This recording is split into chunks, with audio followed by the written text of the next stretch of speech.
Hi everybody, welcome to the show. My name is James Williams, and today you are in for a sensorial experience with a very, very good friend of mine and one of this earth's most amazing, incredible connectors and beautiful people that I've been so fortunate to get to know.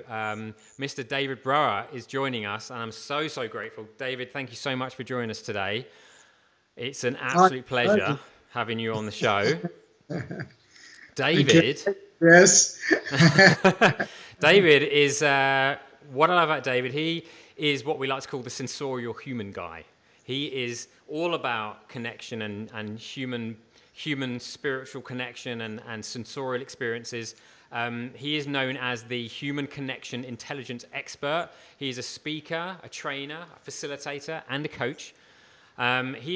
His purpose is ultimately here. He's here to recognize and appreciate that the missing link to ultra performance is found in the quality of our human relationships. Isn't that beautiful? Among one of the first certified high performance coaches by Brendan Bouchard, our mutual mentor, and one of the first to take that into Europe all that time ago. David is also trained in the CTI coactive coaching method.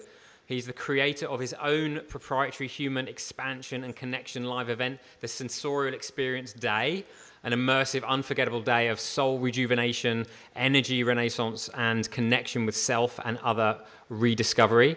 David has a particularly developed sense around food and cooking that he brings to his events as the central essence of connecting all our senses and everything that makes us uniquely human around miraculous and everyday food experiences.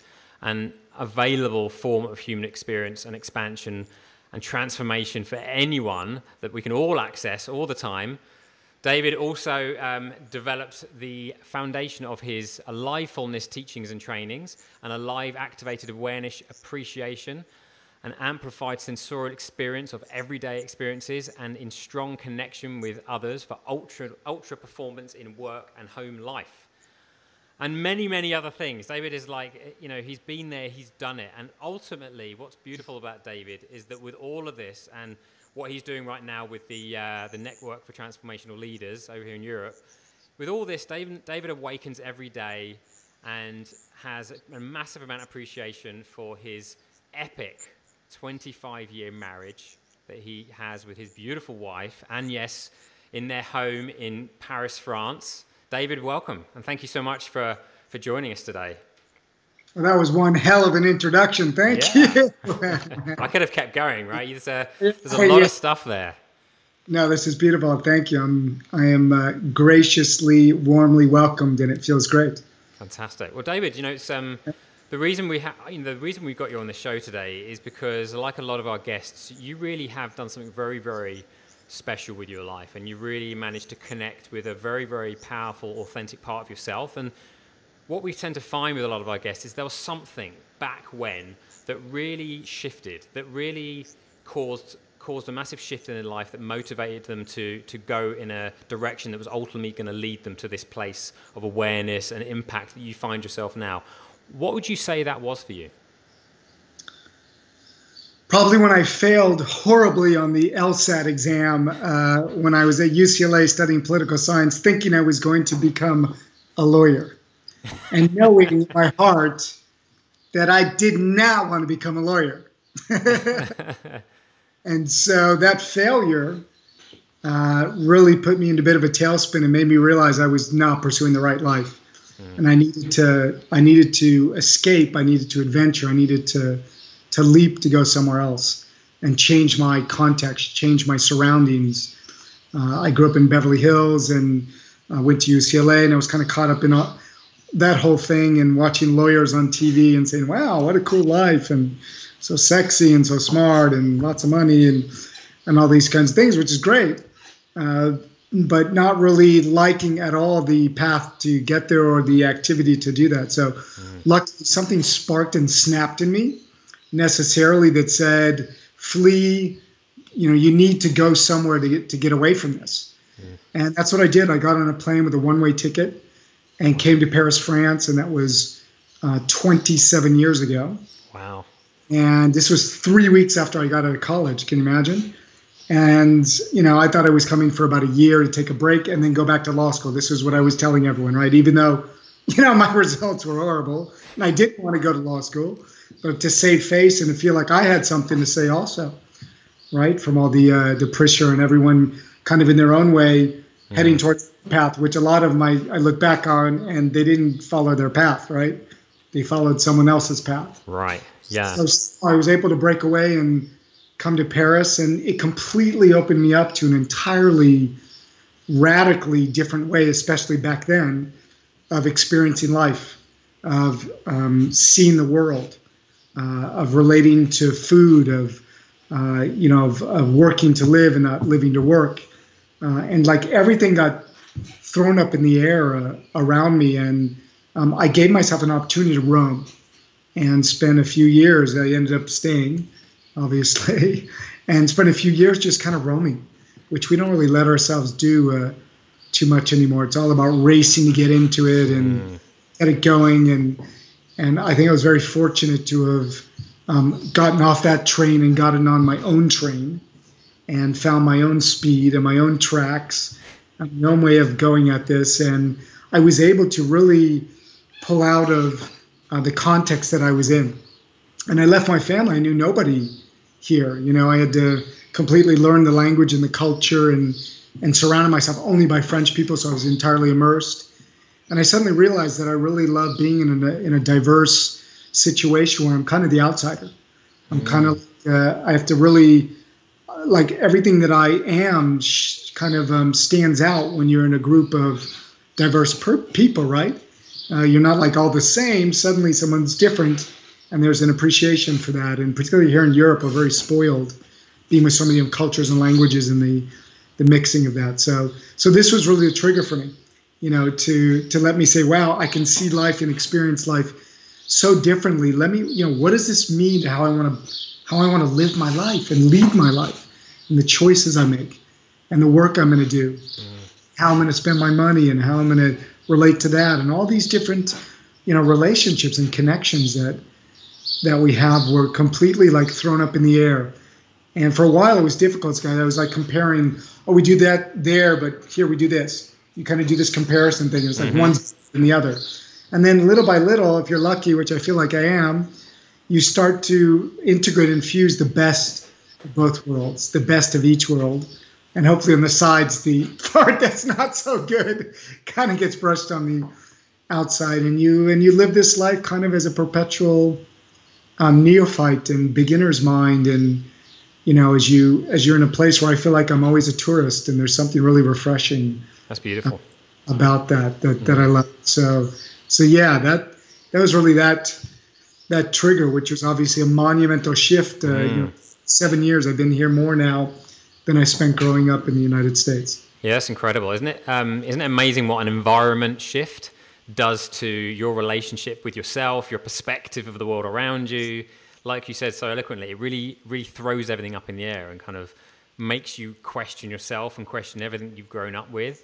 What did that do to your relationship with yourself? How were you, as you were in this new environment and suddenly questioning, what you thought you wanted and seeing so many differences and feeling so many differences in the environment and with the people? What did that do initially with the relationship you had with yourself, having come from what you just described as, a failure in one area of your life that you thought you wanted to be something and it hadn't worked out? So how did you rebuild that relationship? Well, it took a little time already to realize that I just wasn't heading on the path that I really wanted to. I wasn't listening to my heart. I heard my heart. And it didn't mean that I had an answer, but I knew I didn't want to go in the direction I was going. By leaving it in a few months, I realized when I wasn't under that pressure, that really was going to be my fulfillment. I wasn't going to self-actualize by, staying on that particular bus. And just that insight right there changed everything for me. It gave me this feeling like actually, I'm the one deciding. I don't have to decide for my parents. I don't have to decide for my friends, my culture. I'm the one who gets to take responsibility for that. Now, this, of course, means, especially when you get out of school, it's like, okay, you got to take care of your money, right? You got to take care of your situation. So, yeah, I guess it's really like threw upon me this reality that's a double-edged sword, that like I'm in the driver's seat. I'm not just in the side passenger seat or in the back seat, like with some gathering where everyone else is kind of making decisions about their thing, and I need to somehow kind of make and function of their decision. No, I'm here to find my own way, and it doesn't have to do with anyone's, and I don't need anyone's permission. No, I don't, and that I can do it my way, and that takes taking responsibility and taking the hits and all that kind of stuff. But already that one realization was like everything. One thing I love to share with other people is, get out of the context that you're in before you really choose where you want to go with your life, particularly younger people. Yeah. So caught up. I mean, I have some people in my family, some younger members in the family. I just have one actually graduated from high school, and it already says on her high school graduation card to invite us to go. It has what her major is in college already, like where she's going to college and what her major is when she's just finishing high school. I've never seen that before. I guess that's the new custom. And you already know what you're going to do. But I have a lot of people, it's like, oh, I want to be a veterinarian. And then they realize, well, no, that's not really what they're. And it's kind of like they're saying stuff because of the pressure. Yeah. And how can we know what we want to be if we don't experiment? And for me, that was the next thing was, okay, I'm starting to realize that I can listen to myself. Now, how do I apply myself and experiment myself in different things that I'm being drawn to actually activate that? And, thinking about being a writer. Well, let me spend some time writing and see where that goes. I'm thinking about, being in the movie business. Well, let me go work on a set. Let me go, whatever it is, to actually get an experience of it. So actually feel what the actual work is like and how you are in the work. And if it's something that you feel like you're bringing your strengths to the table on. And I just realized where it was heading was not bringing my strengths really to the table. Or if it was bringing my strengths, it was using the strengths as like the icing on the cake. Yeah. Cherry on it. And I'm like, no, I want my strengths to be the main axis, the main force of what I do and how I do it and how I'm being. And not just like the wrapping. So I do something I really don't like, but I'm using my forces on the periphery. Yeah. And that's the place a lot of people find themselves, right?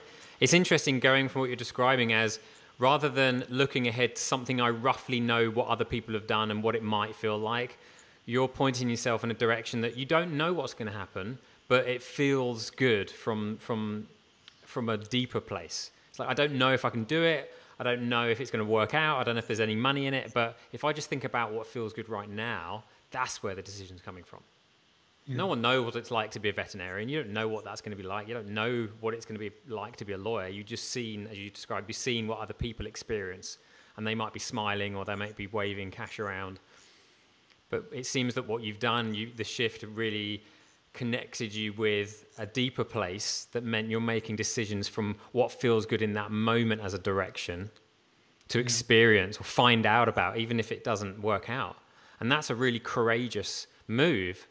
Because like you said, then you're taking full responsibility, which means that in that driver's seat, you might crash because you might go down a lane you've never been down before. You might not have the experience to go there, but you're being brave enough to saying, do you know what? I'm just going to go in the direction that this thing here is calling me to go in. And I think that takes a lot of courage. And it reminds me of this quote I've got written down here that I've heard you say before, and you kindly wrote down for me. No pleasure, no diamonds. And ultimately, I think, what you're talking about is that it doesn't matter how much money you earn or how much respect you get. If you're not feeling it here, if you're not getting pleasure from it, there is no pay.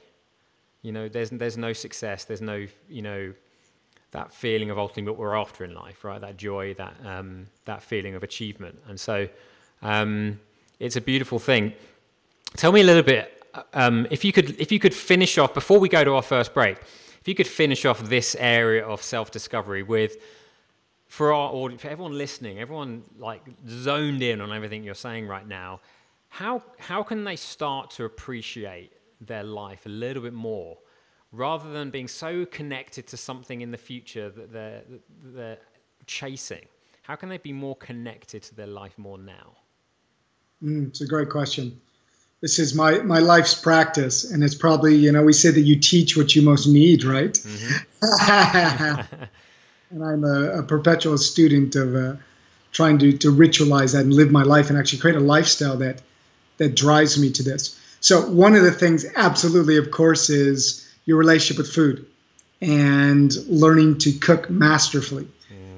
That is got to be one of the greatest bring you into the moment, sensorial, mindful, meditative, creative expression, send love through food, connect with others, joyful, pleasurable, self-love, nourishing kind of things you can actually do in life. And it's gotten a bad rap, particularly cooking has gotten a really bad rap. People will spend 20 minutes meditating by themselves, but then to cook for themselves, it's got to be 5 minutes, right? Food and relationship, that's the ultimate way to do it, because that's 3 days a week for most people. And you start to realize when you do that, because cooking brings all your senses. It's one of the things with probably sex that brings all your senses right, alivens them. And it's probably the only place where it's kind of good to multitask, because you're like smelling, you're heating this and stirring this, and suddenly you have this like sixth sense opens up where you kind of, once you've done it for a while, you get into like this state of, infinite flow. And it's the perfect example of you can't think of anything else but what you're involved in. Yeah. And that cooking is absolutely like that, especially when you get a big knife and you're cutting. If you're thinking about that spreadsheet, and that lead, that lawyer thing you're working on, or that fight you had, or you might cut yourself. Not a good thing, right? No. So you're super present for that. And the other thing is, of course, food is with people usually. So people is the focus. How much are you really focusing on caring about the person that you're with at every moment? And it's kind of beyond presence, is also being attentive to the person, caring for the person, expressing, in kind of an extreme form of abundant generosity and, love with a big L, if it's not just love anyway, for the person. This brings you superbly into the present moment to, try and sense the person beyond just like, oh, how's it going? And just like the silly things that we do in conversation and stuff. I mean, let's create some emotion together, laughter, crying. Let's share something that we're going to feel it. And because we feel it, we're suddenly in the present moment. It takes over from this dominant whirlspin, like maelstrom, shrapnel, like tourbillon that's going like Vitamixer in our head, right? That we can't seem to like get out of to kind of, balance it a bit, right? And so connection with people, I think, is a key thing. So you go to the supermarket, you're walking down the street, wherever you are in the taxi, all these moments, it's all around us. It's so easy. And this is for me, is using everyday life stuff is what really does this. Of course, you can meditate. Of course, you can do other things, sports and other activities that actually bring you into kind of a state of flow, which is a real connection with yourself. But I really feel through food, cooking, and all the sensorial stuff that comes around that, and people, you can do absolutely magical things to grow your presence with yourself. And as you're more present, you start to eat more qualitatively, because you want to taste things that are better, and you're elevating. You're suddenly realizing, wow, this is the first level of self-love. So I don't have to go out and take vitamins, or I don't have to start some diet, or I don't have to take on some kind of regime, which everyone has to make their own decisions about these things. But I think as you get more in tune with this, you're really present to yourself. That's where vitality comes from, this essence of taking care of yourself, masterfully, really. It's beautiful, David. And I don't know if anyone else noticed, I'm sure they will, but as soon as you started talking about food, it was like your whole body and face reacted. It was like this beautiful kind of, it was amazing, absolutely amazing. And this leads us perfectly to what we're going to be talking about after this short break, where we take that beautiful relationship that you've nurtured and developed with yourself, how you've then used food as a way of really creating almost like a mindfulness practice, connecting with yourself, and then getting to share that with other people and connecting with other people. So after this short break, we're going to be diving into how those human connections that you've developed with that incorporation of your relationship with yourself has really led you to where you are. And so we're going to take a short break and we'll be right back. Do you want to learn how to make and attract more money in your business? If so, my iHeartMoney Live program is for you. It's a 10-week program where you can jump in, learn all about money mindset, how to transform the way you think about money, your relationship with money, and in turn, make more money in your business. So if you're interested, go to iHeartMoneyLive.com. Welcome back, everybody. So we are here with the awesome sensorial David Rower, who is getting pumped up about food right now. So, David, sharing recipes. You told us this beautiful story of you going to France and developing an amazing new relationship with yourself, and ultimately this new direction you were going in. And food was discussed just before the break, and you lit up like a Christmas tree. And so, I would love to hear how this beautiful relationship with food and new connections in your life have played such an important role in your life. Everything is relationship, right? Mm-hmm. Relationship with ourselves, relationship with others, relationship with the universe, relationship with food, relationship with our work. I mean, everything at the end of the day is this kind of connection, this interaction thing that happens. And so I kind of realized after I'd gotten to France a little bit that, in particular with the relationship with food, that a lot happened around food here. The conversations would, go crazy. I mean, it's like, I came from a place in Los Angeles where you eat so that you can then go somewhere else afterwards, right? It's like the dining experience together is not the point. It's, we do this, but this isn't enough. We need to actually go and do something, else. And I started to realize here that it was completely the opposite, that it was all about connecting through conversation around gorgeous food. And that pretty much, around the table, we'd be talking about sex, politics, food, and sex, politics, and food, right? Pretty much in culture, let's say, these sorts of things. So I started to realize little by little that there's a huge amount of reward in just the connection between people, and that could be the gift in itself. That the time you spend with somebody is, at the end of the day, really what leads to deeper connection, particularly if you do something that you both love together. Some people like to, go do challenging things together, and that's one way to kind of connect with people. I feel also that something that's a bit more reasonable for our daily lives is to connect through something, super pleasurably. So I started to realize that the more that I could learn about food, the more I could talk about food, the more I could share with others.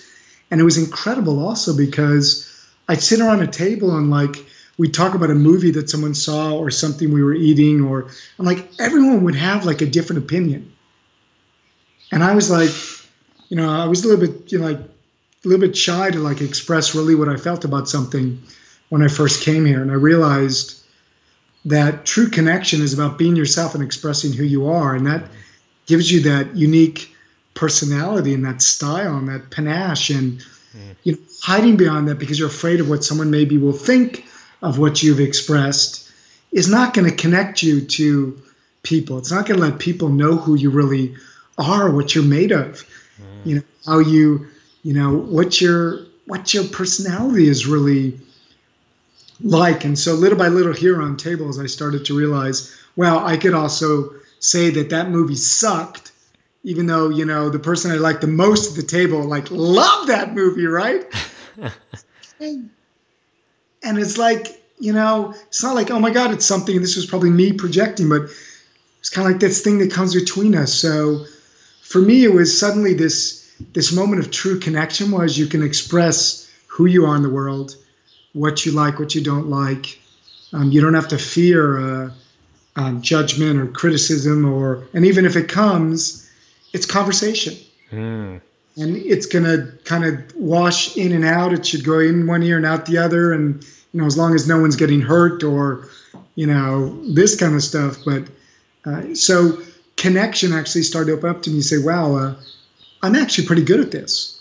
I actually, super enjoy exchanging with people and doing it in a way that's like an art form. I mean, like loving people in a way is connecting with them and creating this moment of energy exchange, right? Yeah. Where you walk to somebody who's not expecting it, who's sitting at their desk working or something, and like, I don't know, you pour some water over their head or something, or you start a conversation about something that they had no idea you were going to talk about, or, and suddenly like things start to loosen up with people and you really start to connect. And in particular, if you start to reach out to people that you want to connect with or that you want to take care of, or that you feel you get a sense that they're not feeling good, they're not being taken well care of, you're opening that connection to them, opens up so much of the world to people. Yeah, it's so important, David. And I know we were talking about this the other day, and what's wonderful about what you're saying is that a lot of the time the people that are more scared of connecting because they're afraid of being judged, that true connection isn't about telling people what they want to hear or blending in. True connection is being able to express yourself regardless of whether the other person agrees with what you're saying or not. So if we think about how you built this wonderful relationship with yourself and became unapologetic with the direction you were going in, and now relating that to how you connect with people and being unapologetic about your opinions with love, not to be argumentative. It just reminds me of something you wrote down earlier about human connection being the ultimate performance hack for you, because it's built in so beautifully into you being authentic and being okay with discussing that and sharing opinions and for those people listening, that I know there are a lot of more introverted people out there that feel it's very hard to connect because of that fear of judgment. You don't have to have people agree with you. People don't have to agree with you. And a lot of it is the way you come across and your tone. You don't have to be defensive when you share an opinion. You can share an opinion with love and be okay with whatever comes back your way. How has that been true for you? You were around these tables, you were realizing, wait a minute, I get an opinion here, I get to discuss, and it's okay to have a different opinion. How did that then start to cultivate in the way that you were moving forward? Well, at first here was very hard because I hardly spoke the language and I was only surrounded by French people, and it was a little bit difficult. I mean, it's one of the most challenging environments, right? Sitting around a dinner table with 6 or 8 people and they're telling stories and using slang, and I'm totally lost. So I'm in the kitchen cooking, right?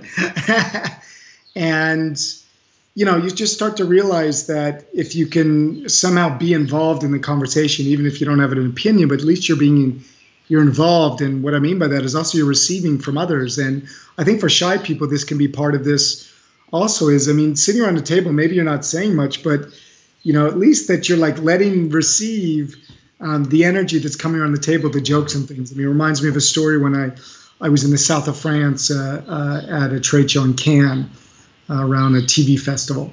And we went out to dinner with a group of really superstar creative people from Disney and other kind of really rock star companies. Super creative people doing like kids animation things, etc. Crazy funny, crazy creative. And I sat around the table there and they started sharing jokes and everything. And I felt like, oh my God, I have nothing to share. Which was wrong, but I was so overwhelmed and so impressed, and so I suddenly felt like Tom Thumb, right? And I completely closed off, and I couldn't even laugh at the jokes they were telling because they were so loosened up and so free. And I swore to myself from that moment that I didn't want to be that person. I wasn't that person, and I need to get over that by first of all getting interested in what other people are saying. And, letting myself loosen up and as much as I can feel like I'm a friend with people right off from the bat. If I can feel that we're friends and I love you and there's all this, like, I'm assuming like trust and all these kinds of things, then I can just start right in with somebody I don't even know and say something a little bit racy when I meet you for the first time, right? And suddenly this opens up so much energy, right? Mm-hmm. And you open up energy for the people around you and the spaces around you when you start to open up. So it's a real gift. It's a bit of a courageous thing, but, open yourself up and to receive what people are also sharing. It's like an improv. If any of you ever done improv, and if you haven't, this is a great way to learn this. In improv, there's this, you pass on some sketch you do something, and the next person is supposed to like receive it by reacting to it. They can't say no. They have to say yes. Even if they think it's boring, even if they think it's stupid what you've done, they have to somehow, bounce back. They're in a dance, right? So they need to keep dancing with you. They can't just stand there and go. And so they need to be interested in you to be interesting for the audience. Right. I'm like, that's exactly kind of what it is, So for me, it was just like loosening up into this and just like not taking it also seriously and being able to switch off that channel that we're here for pleasure. We're here for fun. We're here to exchange, our lives. It has nothing to do with what our salary is, where we are in life. It's all about finding that moment of connection and pleasure together, and the rest kind of comes in naturally. That's beautiful. Kind of start the other way around, and you'll see it'll open up the world around you. What would you say to those, because I can hear them, what would you say to those that say, but yes, David, I could open up, I could be fearless, I could assume trust and love from everyone and just go out there and be big and bold and how I want to actually show up. What happens if I get that thrown back in my face? What happens if someone does verbally judge me? What happens if that causes me to shut down? What would you say to those people? Well, first of all, it's not going to be so black and white. You don't need to, in every situation, throw yourself into the fire. Go about this kind of cautiously. I'm not just saying, go into the master level, Jedi kind of like heart on the sleeve, obviously. But, I would say in comfortable circumstances with people that try and more quickly let go. Try and more quickly be at ease inside you where you feel like, wow, I'm already, like, not after like 1 hour of conversation with your best friend, you suddenly like feel like you're back to like friends. Like, try and already have the intention that right from the get-go, the minute you're with that person, the trigger is we're going to have the greatest time now. We don't have a second to wait to share and hug. Hugging is a great thing, kissing, rubbing each other's arms, touching in a way that shares your body also loosens you up to the other person in a kind of very connective way. So you want to work on kind of opening up your chest, right, is a big thing. I mean, when we stand like this, that's not going to help us grow. You've got to kind of, before you walk into a place, kind of do the power posing, Amy Cuddy, or just kind of open up your energy. And, just kind of when you feel like there's something kind of positive or somebody you like, or somebody say, wow, really interested in what they're saying, do that there. Go there and give a piece. Go to the person that's like you're not getting energy from, you're not getting the attention from, kind of screw them, right? Go first to where you're feeling some resonance and things. And then just afterwards realize it's kind of a game and it's meant to be fun, and everyone can't love you. And in any case, that's not the point. And I tell myself this, all the time. And I still run into lots of situations where I feel kind of, this isn't my place. These aren't my people, But all I keep saying to myself is, find someone here that you can relate with. And you go around and you start kind of a joke, or that's why I say if you do something that's a little bit letting loose, you'll realize if you've fallen on somebody that you spark something, that it just takes off like a flame, right? You're just the spark. So think to yourself, I'm just going to go around and light some sparks, and it's going to hit somebody. Yeah, but don't just like go once, and it's like the person like looks up away from you afterwards, and then you're like, That's the big misconception. It's I think any kind of progress. It seems like you've just got to go big or go home, and actually, I like to think of it as a dial. Just turn it up a little bit, just a little bit each day, right?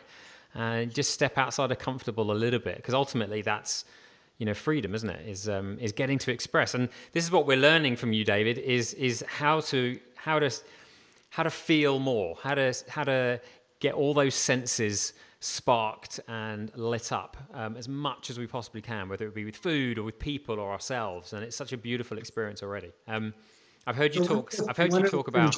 Oh, go. One other thing.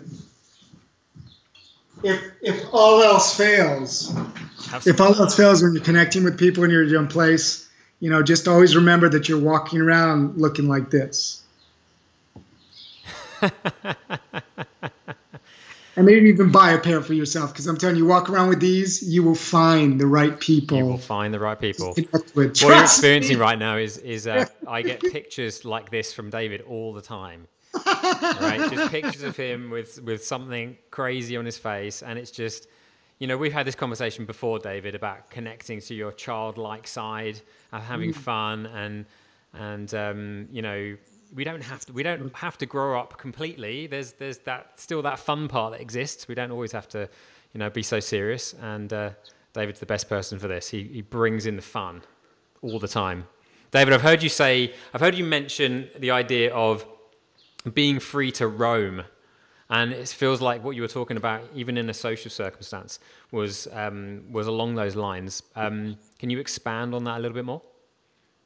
Yeah, I'm very passionate about this for everybody. We don't give ourselves the opportunity to actually explore, experiment, and kind of just wander. Now, in a social setting, this could be, going out to dinner with like a group of people you probably wouldn't usually go out to dinner with. So let's say you don't spend a lot of time with artists or artistic people. Go out to dinner with some artistic people, performers, actors, singers, dancers, whatever. And I'm sure you will feel a completely different experience of connection, of life, of what following your passion is like, because creative people have done this. They've wandered to pursue creative expression. And you'll see many of them have done multiple forms of artistic expression as they try and find their thing, and they try and find success and resonance, of course. But along the way, they're letting themselves roam. And this is like in creating something. When we're writing a book or something, the first draft is roaming. You kind of try and connect to all these things that are kind of coming out of you that you can't foresee, that you can't calculate, that are not rational, that doesn't follow a plan, that's about serendipity, that's about connecting to this subconscious creativeness that's going to allow you to be more in kind of a fluid thing here, instead of like either being here, or like there's like this struggling thing going on here. But so you're kind of really fluidly mixing between the two brains, and you get into this dance thing, right? And this is roaming. Roaming is really letting yourself go out there and not really know what's going to happen. It's having that conversation with that sex therapist about, really how important is sex in a relationship, or what is good sex, or it's talking to a homosexual, about Grindr, like how does that work? I mean, all these things that we're like uncomfortable about, right? That we're like curious about. We're like voyeuristic because we go to movies and we watch documentaries and we read books about murder mystery and this and that.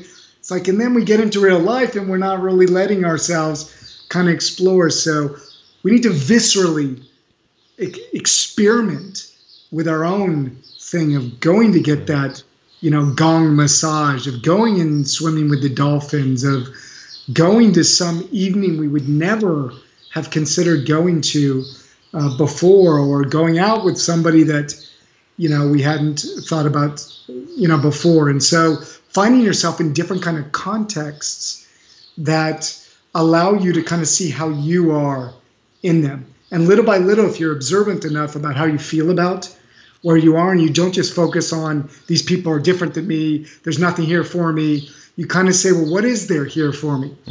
Get curious, right?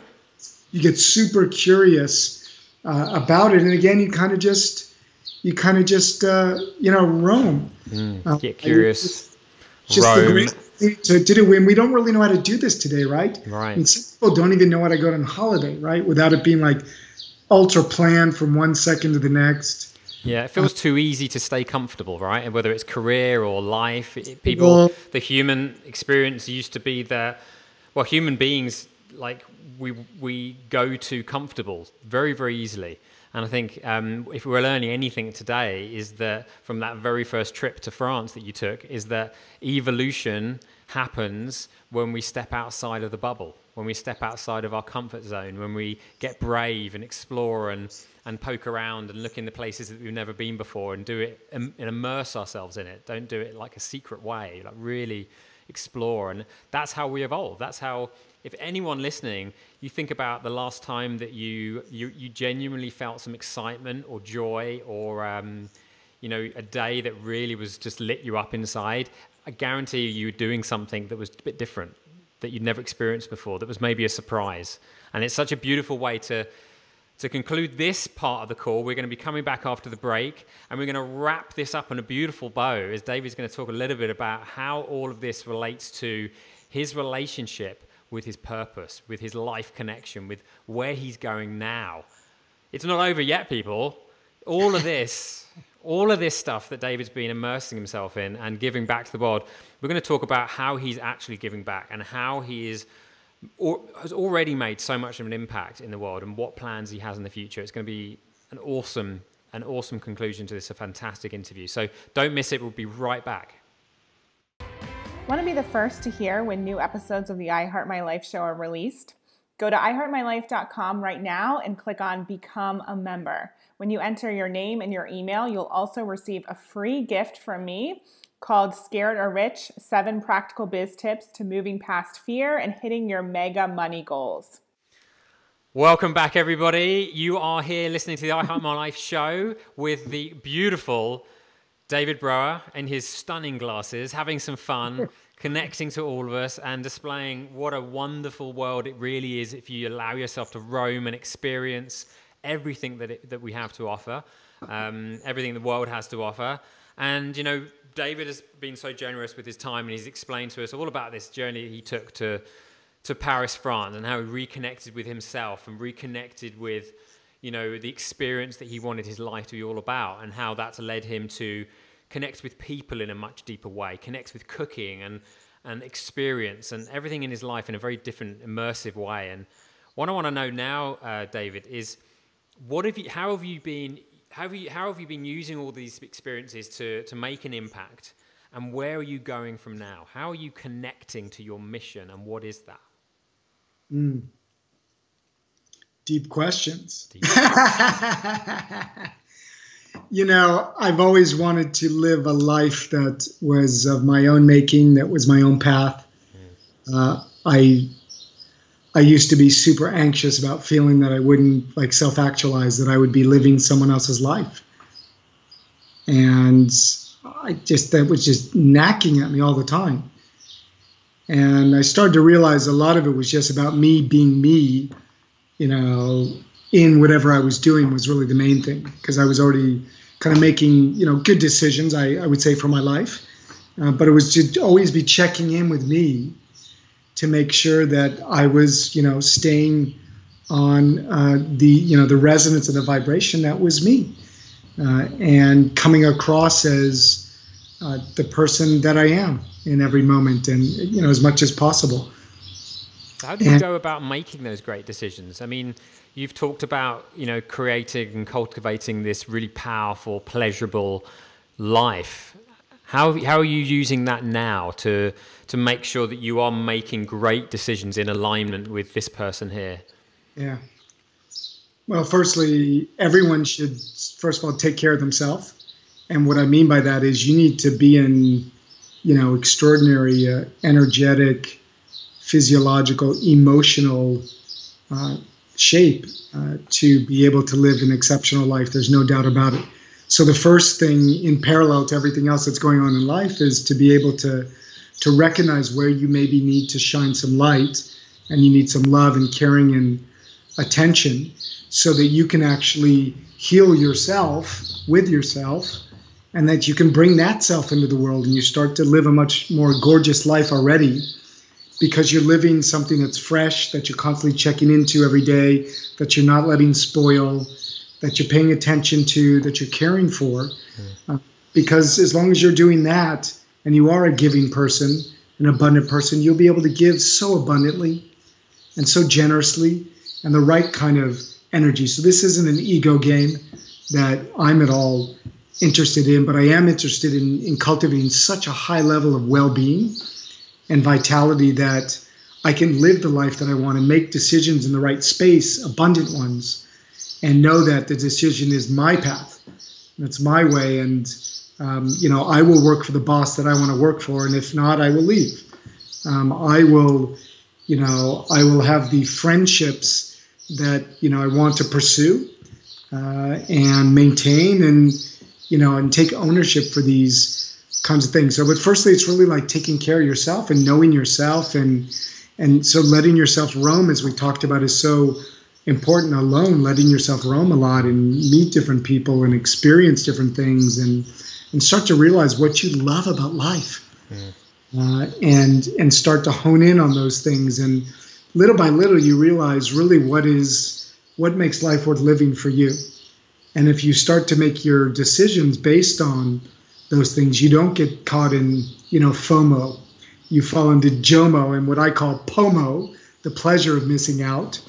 On that, so you can do what you really want to do and be with the people that you really want to be, and spend the money where you want to be spending your money, and make the job decision, the career decision, the way that make the most sense. So it's the first thing is really being able to take care of yourself at many levels, including your financial, all these kinds of things, is already very important to get to this level of buoyancy, so you can then really live generously and make better decisions. And you connect with people from a place that's not needy, that's not anxious, that's not transactional, that's more about like, wow, you're super, super fascinating, James, and super kind and generous and open-minded and always searching to learn and grow. And it's like so cool spending time with you, and I feel like I see you, and I feel you see me, and I feel you see me, and like, suddenly you can start to have the conversations that are actually more interesting and fun and pleasurable with people. And where I don't have those, that kind of feeling, that resonance, that's not where I'm focusing. That's not where I'm going. And sometimes I have to remind myself, the quality of what comes into me is a quality that's what's going to come out of me. It's like when I walk by newspaper kiosks, and I've trained myself not to look at them, because all it is scandal magazines and, naked women in porno magazines and all these political people that, we're not really proud of. And, it's not mostly, it's drawing to me all the stuff that I'm not interested in being focused on. I don't watch television because I want to be able to choose what I watch when I watch it. And I've tried as much as I can to train myself to do that. And food, we could keep going back to food. Food is the ultimate self-love. It's the ultimate way to heal yourself.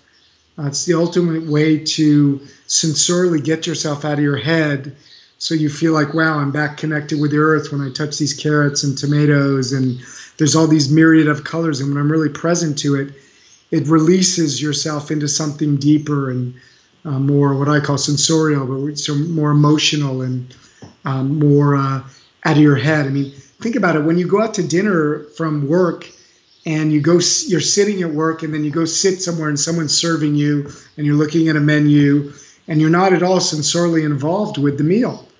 You're not able to really, in my opinion, you're not able to really leave kind of what's going on. And most times people are talking about work because they've just come from work. They're dressed as if they're at work. And overall, you're like not in this movement thing of like, oh my God, I could burn myself. Oh my God, I could burn the dish. Oh my God, I need to put flowers on this and make this pretty. I need to, and meanwhile, I want to be drinking wine. And so, it's this idea of really releasing yourself from this thing.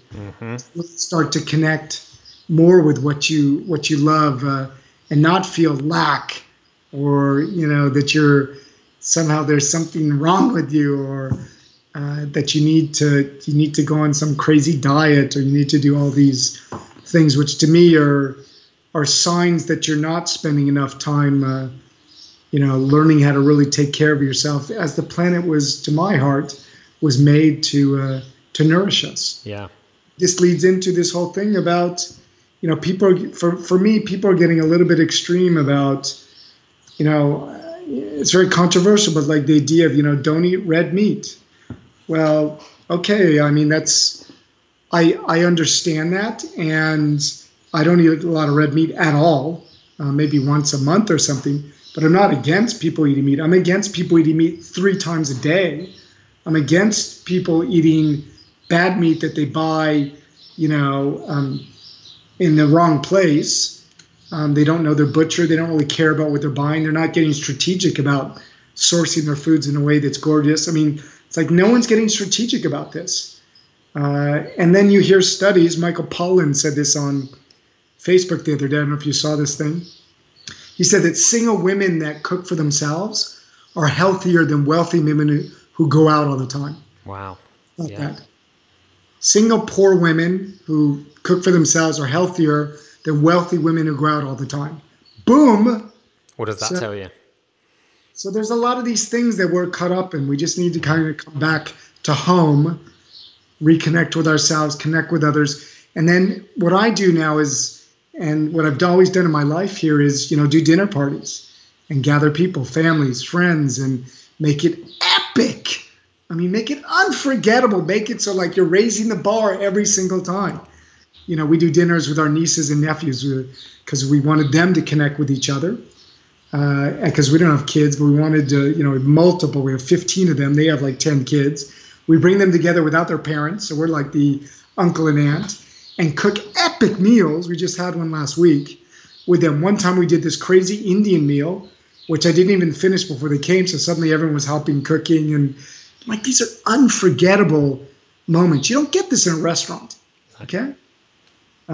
So yeah, I've tried to find a way to create experiences that would bring in this sense of connection in home, a feeling of home, in a way that's artistically driven also and pleasure driven, because once we start to listen to music very attentively or taste something gorgeous that we're focused on, or be in movement somehow, or being tricked by a magician, or we're doing qigong, or we're shamanistically being led to feel like we're a tree or something like this. I blended a lot of these elements into an experience I call Sensorial Experience Day, which is, I don't know if it's better than going to, do ayahuasca and throwing up for, 3 days and somehow reconnecting with yourself. But I think I found a different way to not take magic mushrooms, mushrooms that I cook, to give you an ethereal, transformative kind of experience that gets you to where you want to feel reconnected again to, like, oh my God, that's me.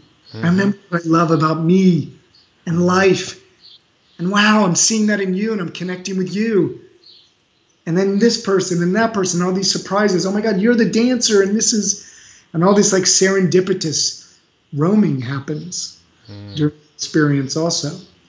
And so I've pieced all these things together with like a chef's tasty menu, and at least one of the things that I do is bring people together in this kind of a setting, which really releases people and liberates them and really reconnects them to who they are.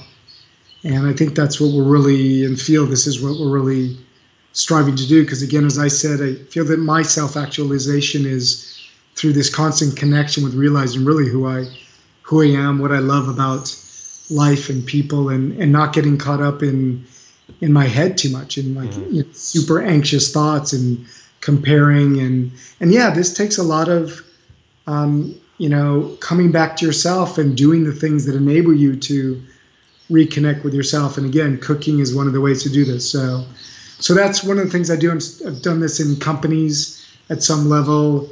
And yeah, I'm really trying to help people to kind of externalize what they're feeling. You said it earlier.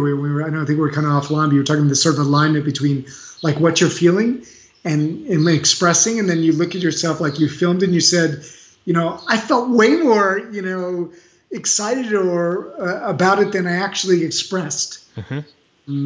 Through the 43 muscles of my face, or like the energy that's coming out. So I'm really trying to connect people in a lot of ways to that piece of themselves that we share when we're like friends together, and go share that with the world now. With everyone you meet, take this everywhere, right? And take sensorial experiences out into the world. Bring exotic people together, and contrasting people, and break this mold of like-mindedness, which we've talked about. Yes. Variety and diversity, find the fusion there, and that's how we will heal the world. And I'm doing it my way through my sensorial experiences, bringing a crazy eclectic variety of cultures, of different people, of different, professions and activities and things together in that kind of a way. So I do that, and I talk a lot about that and appreciation and celebration, and how these things really start with ourselves.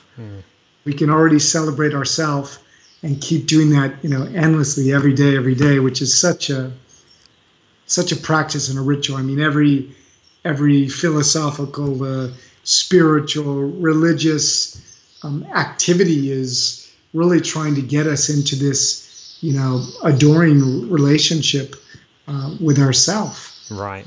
Which is, which we're honoring then by bringing that out into the world in a way that we connect with others and celebrate others.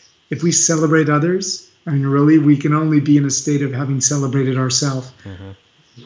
It's such an important message, and it doesn't matter who you hear it from, but self-care in every way you've described is just key. I mean, how can we possibly expect to connect and enjoy the world if we're in our heads worrying about something, if we haven't fed ourselves? And what I'm really hearing from you, David, is that ultimately feeding ourselves, whether it be spiritually or nutritionally through food, or whether it be with relationships, feeding ourselves, nurturing ourselves, nourishing ourselves so that we can show up as the most present, purposeful person that we possibly can, allows us to do all those things even more, builds momentum to give and to share and to notice the world around us so that we can actually enjoy it. And it's just, you've painted such a beautiful picture today, David. And I know that listening to this, there's going to be so many people that are going to be scrambling to find you, to experience you, to just see what else you have to say.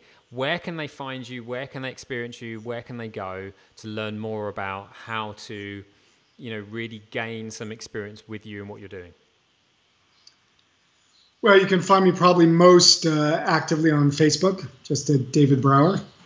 I'm known as the sensorial guy, but if you look up David Brower and look over the environmentalist, David Brower, the creator of the Sierra Club, when you Google it, you'll probably come up before me, but I'm second.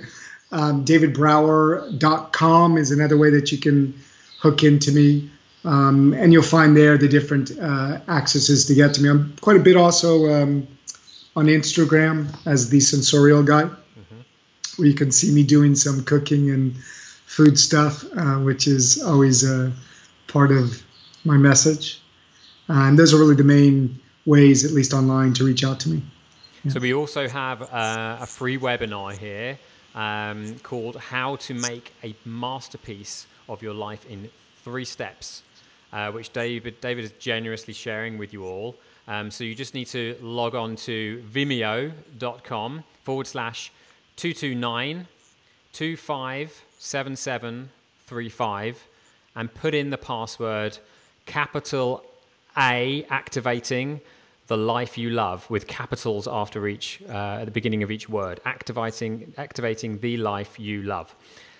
What an amazing webinar, an amazing free gift. So write that down, rewind, go back, make sure you get all the details correct. And that's an amazing free gift from you, David. Thank you so much for making this a sensorial experience, making this a beautiful experience for everyone listening, including myself. It's been an absolute honor, and we're really grateful to have you here, David. So thank you so much for joining us. And for everyone listening, we're going to be back with another show very, very soon. Keep listening, keep watching, and we'll see you very, very soon. Take care. Bye-bye. Thanks for tuning in. Be sure to follow me on Facebook and Instagram at I Heart My Life Now. And did you know I'm on the radio every single day? Visit americaoutloud.com to download the Talk Radio app so you can tune in at 8 a.m. Eastern and 1 p.m. GMT.